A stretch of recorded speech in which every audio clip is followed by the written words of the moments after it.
Hay algo inusual sobre el monte Rushmore a diferencia de la mayoría de las esculturas que parecen minuciosamente elaboradas. El monte Rushmore casi parece como si se hubiera formado a partir de la montaña de forma natural y no por el trabajo de un gran escultor. La realidad es que el monte Rushmore no es solo una obra de arte, sino una obra maestra de ingeniería. A pesar de no tener experiencia artística, un enorme equipo de mineros de oro logró dar existencia a estas cabezas gigantes usando martillos neumáticos, dinamita y algo de ingeniería inteligente. Modelamos todo para mostrarles cómo mapearon el diseño en la montaña usando tecnología griega antigua y cómo todo esto se hizo sin perder a un solo hombre. Pero para entender por qué existe el monte Rushmore en primer lugar, necesitamos retroceder en el tiempo a principios de la década de 1920. El estado de Dakota del Sur tenía solo unas pocas décadas y estaba luchando por poner un pie en la puerta. El historiador estatal D. Robin vio cómo los turistas de todo el país habían estado acudiendo en masa a una nueva escultura en el estado de Georgia, y esto le dio una idea.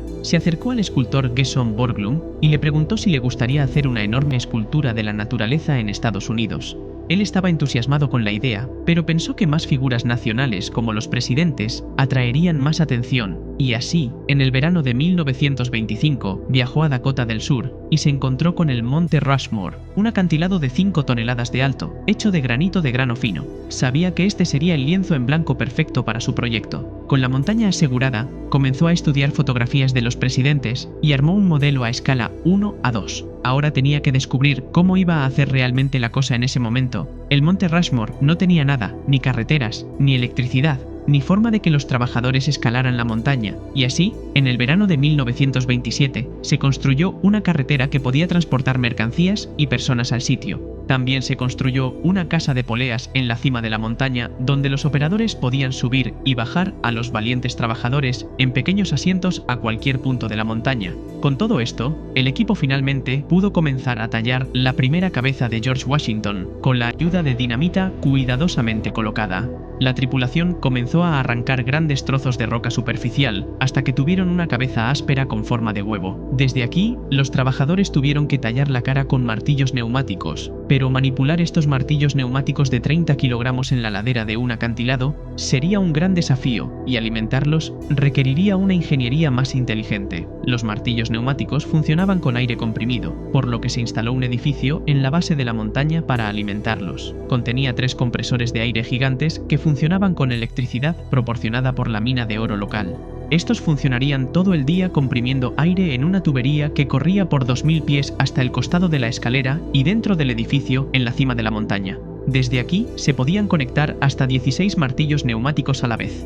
Además, desarrollaron sus propias técnicas, a veces instalando cadenas para agarrarse y a veces usando sus propios pies para guiar el martillo neumático hacia la roca. Los trabajadores se volvieron expertos en operar los martillos neumáticos, pero sin ninguna experiencia artística o escultórica. ¿Cómo supieron dónde perforar en el monumento de Stone Mountain? Borglum usó un gran proyector para trazar su diseño, pero el monte Rushmore era mucho más grande, y la naturaleza haría que este método fuera imposible. Tuvo que descubrir cómo transferir los datos de su modelo a la montaña. ¿Sabías que para convertir el monte Rushmore en una realidad, Borglum tuvo que descubrir cómo mapear su modelo en el borde del acantilado? Se inspiró en los griegos que podían hacer copias idénticas de estatuas romanas usando una máquina señaladora. Esta era una herramienta que podía medir puntos específicos en una escultura en relación con un punto de referencia. Esto luego podía transferirse a una escultura diferente, dándole al artista una guía para tallar. Al hacer esto durante miles de puntos, se podía replicar la forma exacta de la escultura. Esto funcionó bien para réplicas del mismo tamaño, pero para ampliar su diseño, Borglum tendría que ser más creativo. Se le ocurrió su propia máquina señaladora, que era esencialmente un brazo de metal con un punto analizado en un extremo que podía girar alrededor de un eje fijo. Al colocar el punto calculado en algún lugar de su modelo, podía obtener 3 medidas: el ángulo del punto, su distancia horizontal y su distancia vertical, simplemente multiplicando estas medidas por 12. El mismo punto exacto podría transferirse a la montaña, pero para eso, Borglum necesitaría hacer una máquina señaladora mucho más grande en la cima del monte Rushmore. Y eso es exactamente lo que hizo. Usando esta máquina gigante, miles de puntos podían marcarse directamente en la montaña, mostrando a los trabajadores dónde poder perforar y exactamente qué tan profundo debían perforar. En lugar de tallar toda la pieza, los trabajadores perforarían una serie de agujeros juntos como un patrón de panal. Luego, la roca entre los agujeros se martillaría. Después de un par de horas de perforación sólida, un trabajador trabajaría en un arnés con brocas de repuesto para mantener a los trabajadores perforando. El trabajo era duro y los hombres pasaban 8 horas al día colgando sobre el borde de un acantilado de 500 toneladas por solo 50 centavos la hora. Durante los siguientes años, el trabajo avanzó y finalmente la cabeza de George Washington estuvo lista. Borglum había reunido un equipo bien elaborado, por lo que dirigió su atención a los detalles más finos. Una de las partes más complicadas de esta escultura fueron los ojos. Las esculturas griegas típicas tienen ojos perfectamente lisos que parecen planos y sin vida. Para dar a los ojos un brillo realista, cortó un agujero que era lo suficientemente profundo como para que siempre diera sombra.